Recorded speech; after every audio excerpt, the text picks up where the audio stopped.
Hi friends, welcome to hello Andhra YouTube channel. NDA గవర్నమెంట్లో ప్రధానమంత్రి Narendra Modi is one of the powerful person. ఆయన తర్వాత అంతటి శక్తి సామర్థ్యాలు ఉన్నటువంటి నేత ఎవరు అనే అంశం మీద రాజ్దీప్ సర్దేశాయ్, ఈయన మనందరికీ తెలిసిందే, జాతీయ స్థాయిలో చాలా సీనియర్ జర్నలిస్ట్, అంతేకాకుండా ఇండియా టుడేలో చాలా కీలకంగా పనిచేస్తున్నటువంటి జర్నలిస్ట్. ఆయన ఒక విశ్లేషణాత్మక కథనాన్ని మన ముందు ఉంచారు. అయితే దానికి హెడ్లైన్ ఒకసారి చూడండి. Who is India's నేతా number 2? అంటే భారతదేశంలో ఉన్నటువంటి నాయకుల్లో రెండవ స్థానం అనేది ఎవరికి చెందుతుంది అని చెప్పేసి ఒక చక్కటి విశ్లేషణ అనేది చేయడం జరిగింది. అయితే ఈ విశ్లేషణ చేసే ముందు ఆయన ఏ అంశాలనేవి పరిగణలోకి తీసుకున్నారు, అంతేకాకుండా అసలు ఎవరిని ఈ నంబర్ 2 ప్లేస్లోకి కన్సిడరేషన్లోకి తీసుకున్నారనే విషయానికి వస్తే మనందరికీ తెలిసిందే, NDA government first time form అయినప్పటి నుంచి కూడా ఎన్డీఏలో చాలా కీలకమైన పాత్ర పోషించినటువంటి ఆంధ్రప్రదేశ్ ముఖ్యమంత్రి శ్రీ నారా చంద్రబాబు నాయుడు గారు కీ ప్లేయర్గా ఉన్నారు. అయితే కొన్ని సందర్భాల్లో ఆయన ఎన్డీఏ నుంచి విభేదించి బయటికి రావడం కూడా జరిగింది. దీంతో పాటు జాతీయ స్థాయిలో ఎన్డీఏలో కీలక పాత్ర వహించినటువంటి మరొక నేత మనందరికీ తెలిసిందే, ఎవరో కాదు, బీహార్ ముఖ్యమంత్రి నితీష్ కుమార్ గారు. అంతేకాకుండా వీరిద్దరి తర్వాత చాలా కీలక పాత్ర వహిస్తున్నటువంటి నేత అమిత్ షా గారు. ఈయన గత 2 పర్యాయాలు భారతీయ జనతా పార్టీ అధికారంలోకి రావడంలో చాలా కీలక పాత్ర అనేది పోషించారని చెప్పుకోవాలి.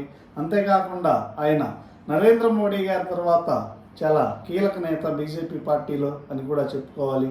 అయితే ఇక్కడ అమిత్ షా గారి గురించి చెప్పుకోవాలంటే ఆయన ప్రధానంగా 2014, 2019, 2024 మధ్యలో చాలా కీలకంగా వ్యవహరించారు బీజేపీ పార్టీలో.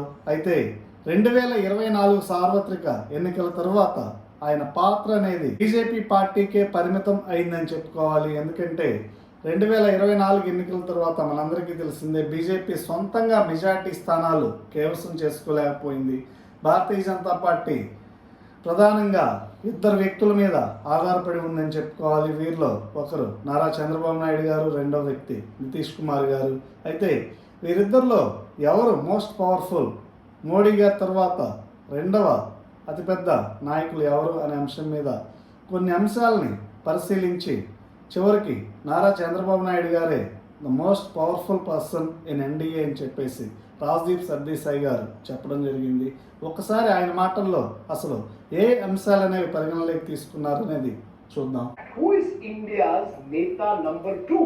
Who is the second most powerful person in the Modi-led NDA government? And I use the word NDA very deliberately.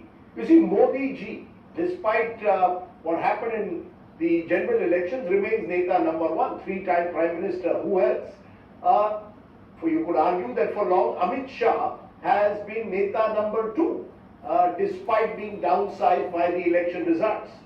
But the fact is that there is someone now who's emerging as the person who's calling the shots at the moment, which is why I'm going to suggest that at the moment, firmly in that number 2 position is Chandrababu Naidu, the Andhra Pradesh Chief Minister.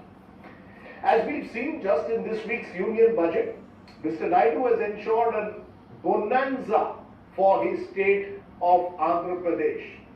Simple reason, he has the power of numbers. His 16 MPs at the moment are literally worth their weight. అందరూ గమనించే ఉంటారు, Narendra Modi led NDA గవర్నమెంట్లో number 1 none other than Narendra Modi గారు. ఎందుకంటే 3 time కాన్సిక్యూటివ్గా ప్రధానమంత్రిగా ఎన్నుకోబడ్డారు. ఇక next ప్లేస్లో గత 2 పర్యాయాలు అమిత్ షా గారు ఉన్నారు. అయితే 2024 ఎన్నికల తర్వాత సీన్ మారింది. అమిత్ షా డౌన్ సైడ్ అయిపోయాడు. 16 సీట్లు సాధించినటువంటి టీడీపీ చీఫ్ ఎన్ చంద్రబాబు నాయుడు గారు ఆ ప్లేస్లోకి వచ్చారని చెప్పడం జరిగింది. ఎందుకంటే ఆయనకున్నటువంటి ఎంపీ సీట్ల వలన కేవలం. అదేవిధంగా ఆయన గతంలో క్రూషియల్ రోల్ అనేది ఎన్డీఏ గవర్నమెంట్లో ప్లే చేశాడు. అదేవిధంగా ఆంధ్రప్రదేశ్ రాష్ట్రంలో బీజేపీ జనసేనతో కలిసి దాదాపు 21 స్థానాలు కైవసం చేసుకుని ఎన్డీఏలో చాలా కీ ప్లేయర్గా ఉన్నారు. అంతేకాకుండా మరొక అంశాన్ని కూడా పరిగణలోకి తీసుకున్నారు. అదేంటంటే చంద్రబాబు నాయుడు గారు మన కేంద్ర బడ్జెట్లో ఆంధ్రప్రదేశ్ రాష్ట్రానికి నిధులు అనేవి తీసుకువెళ్ళి ఆంధ్రప్రదేశ్ రాష్ట్రానికి ఒక బొనాంజా అని కూడా ఆయన పేర్కొనడం జరిగింది. ఇవే కాకుండా ఆయన ఒక సమ్మరీ అనేది కూడా ఇవ్వడం జరిగింది. ఈ సమ్మరీలో ఆయన ఏం చెప్పారు అనేది ఒకసారి పరిశీలిద్దాం. He is what I call a Purana Khiladi, an old player. Someone who entered politics way back in the early 1980s, was originally with the Congress, then shifted along with his father-in-law, N.T. Ramarao, became part of the Telugu Desam, was a prime organizer of the party, eventually then split away from NTR and became Chief Minister for the first time in 1996. Chandrababu Naidu is someone who knows what alliance building is all about. He is someone who has worked with several governments, from Devagowda to Vajpayee to now Modi. He is not the kind of leader who says too much and reveals his cards too early. He has friends in all parties. He is a well-networked leader. గమనించే ఉంటారు, early 1980స్లో ఆయన రాజకీయ ప్రస్థానం ప్రారంభించినప్పటి నుంచి నారా చంద్రబాబు నాయుడు గారు early 1980s ముందే ప్రారంభించారు. అనగా 1978లో ఆయన రాజకీయ జీవితం ప్రారంభించారు. కాంగ్రెస్ పార్టీతో ఆయన రాజకీయాల్లోకి రావడం జరిగింది. అయినప్పటికీ కూడా కాంగ్రెస్ పార్టీని వదిలి ఆ తర్వాత మన మామగారైనటువంటి నందమూరి తారక రామారావు గారు స్థాపించినటువంటి తెలుగుదేశం పార్టీలో జాయిన్ అయినప్పటి నుంచి కూడా ఆయన చాలా కీలకమైన పాత్ర పోషించారని చెబుతున్నారు. ఆయన్ని పురాణా కిలాడి అని కూడా అభివర్ణించారు.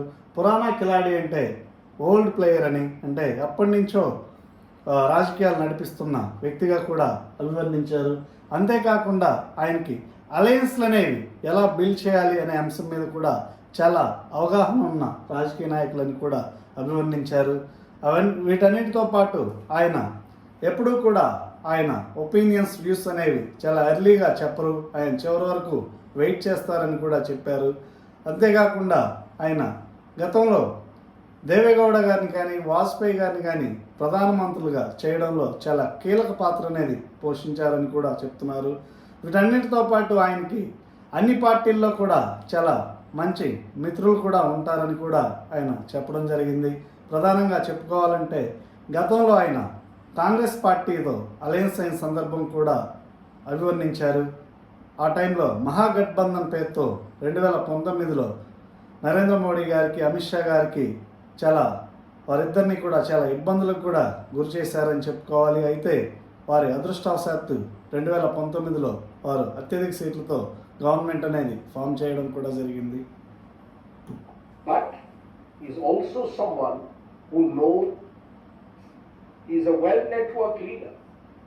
But he is also someone who knows when to strike and when to pull back.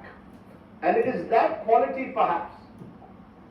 చూశారు కదా, ఆయన వెల్ నెట్వర్క్ ఉన్న పొలిటీషియన్. అంతేకాకుండా ఆయనకి ఎప్పుడు స్ట్రైక్ చేయాలి, ఎప్పుడు పుల్ బ్యాక్ అవ్వాలనేది బాగా తెలుసని కూడా చెప్తున్నారు. That ensured that Union Budget 2024, which is why Union Budget 2024 was not so much a union budget, but it was a budget to keep Chandrababu Naidu and of course Nitish Kumar as well in good humor. It was, as some suggested the other day, a budget which clearly shows the power shift that is gradually taking place in Indian politics. And it's a power shift that has ensured that Chandrababu Naidu is indeed at the moment arguably the second most powerful person in government. Think about it. చూడండి, మరో అంశాన్ని కూడా ఆయన తెర మీదకి తీసుకొచ్చారు. అదేంటంటే మొన్న ప్రవేశపెట్టినటువంటి యూనియన్ బడ్జెట్ అనేది అసలు యూనియన్ బడ్జెట్లా లేదు. ఎందుకంటే ఆయన నితీష్ కుమార్ గారిని అదేవిధంగా చంద్రబాబు నాయుడు గారిని సంతోషపరచడానికి నిర్మలా సీతారామన్ గారు నరేంద్ర మోడీ గారి నాయకత్వంలో ఈ బడ్జెట్ని ప్రవేశపెట్టారు. అదేవిధంగా ఆంధ్రప్రదేశ్ రాష్ట్రానికి కేంద్ర బడ్జెట్లో నిధుల కేటాయింపులో చంద్రబాబు నాయుడు గారు తన చాణక్యతని, తన క్యాలిబర్ని చూపించారని కూడా చెప్పడం జరిగింది. ఇవన్నీ కూడా పరిశీలించినట్లయితే చంద్రబాబు నాయుడు గారు ప్రస్తుతం ఉన్న ఎన్డీఏ గవర్నమెంట్లో కీ రోల్ ప్లే చేస్తున్నారు. Is the most powerful leader అని కూడా రాజ్దీప్ సర్దేశాయ్ గారు అభివర్ణించడం జరిగింది. ఈ అంశాలన్నింటి మీద మీకు ఏవైనా అభిప్రాయాలు ఉన్నట్లయితే కామెంట్స్ రూపంలో తెలియజేయండి. అంతేకాకుండా మన ఛానల్ని లైక్ చేయండి, షేర్ చేయండి, సబ్స్క్రైబ్ చేయండి. Thank you.